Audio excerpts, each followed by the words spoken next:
So this book is The Ghost of Virginia, Volume 7. I'm going to find a story in here to read. The ghost that murdered its murderer, Eastern West Virginia. Author's note: as I have often noted in past volumes in this series, the great majority of ghosts reported to have been experienced by the living, perhaps as much as 99%, are harmless and benign. They are rarely even seen. More often, the manifestations involve unexplained sounds such as footsteps, strange scents, cold spots, or just the feeling of a presence. There are on record a few examples where ghosts have inflicted or tried to inflict bodily harm. In some poltergeist cases, objects have been thrown about inside houses. In one instance, the famous McChesney Farm case, a person was seriously injured by a rock that was hurled across a room by unseen hands and hit the man in the head. On other occasions, there have been accounts of a ghost slapping, pinching, or choking someone. I'd kick somebody's ass if somebody, I don't care if it's a ghost.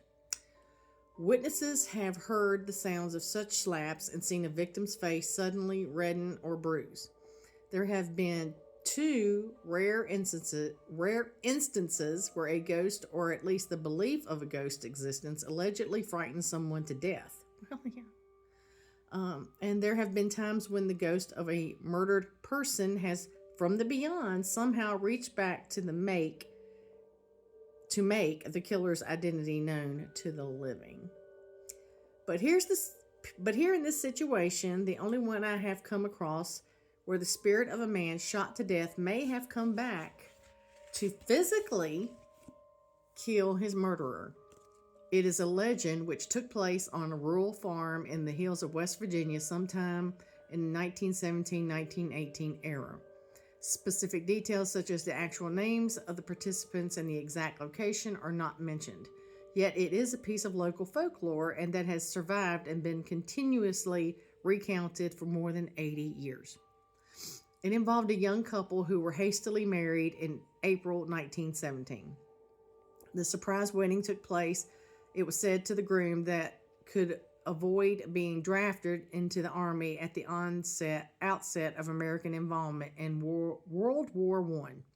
But the dodge didn't work. He was drafted anyway, and several months later, his bride received word that her husband was missing in action. Sometime after another young man who lived on a neighboring farm moved in with the woman.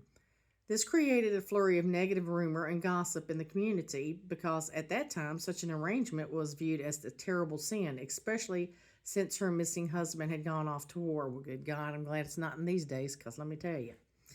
Further, the man's friends warned him that if the missing husband happened to be alive and ever returned, he would surely seek vengeance. Such conditions made the couple's life considerably less than comfortable. They seldom ventured out together, keeping mostly to themselves, and it seemed as if they were constantly on guard. Then one day the woman told her lover that she had seen a stranger, a man, standing on the outskirts of the woods surrounding their house. She said the man and his dog had just stood there for some time, staring at the house, then disappeared into the forest. Could it be the lost husband returning, or was it possibly a friend of the husband? Nervous and alarmed, the woman's lover grabbed his rifle and went into the woods to search. When he came to the open meadow, he saw the intruder and his large black shaggy dog coming down an adjacent hill toward him. Without any effort to determine the man's identity or his purpose, the lover instinctively shot and killed the man. Then he fled. Coincidentally, however, two boys who had been playing in the woods and had hid behind the bushes when they saw the men approaching witnessed the entire affair.